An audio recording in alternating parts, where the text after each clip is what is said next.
యాక్చువల్‌గా అధికారంలో లేనప్పుడు ప్రతిపక్ష పార్టీలు ఏదైనా మాట్లాడొచ్చు, ఏమైనా చేయొచ్చు. అయితే అధికారం రావడం కోసం వీళ్ళు అనేక హామీలిస్తారు.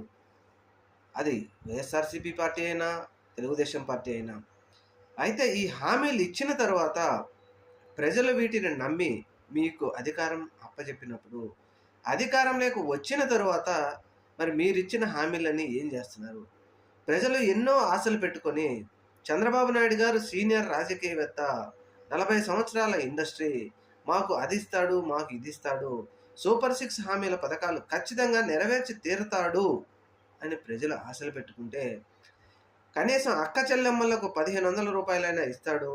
తక్కువలో మనకు ఉచిత బస్సు అయినా ఇస్తాడు. లేకపోతే తల్లికి వందనం ఎంతమంది పిల్లలకుంటే అంతమంది పిల్లలకి ఇవ్వకపోయినా, జగన్మోహన్ రెడ్డి గారిలాగా ఇంట్లో ఒక్కళ్ళకైనా ఇస్తారు అని ప్రజలందరూ ఆశలుగా ఎదురుచూస్తా ఉంటే, ఈ ప్రభుత్వం మాత్రం లక్షల కోట్ల రూపాయల అప్పు చేస్తా ఉంది గానీ, పేదవాడికి ఒక్క రూపాయ ఇవ్వాలి అంటే వీళ్ళకి మనసు రావడం లేదు.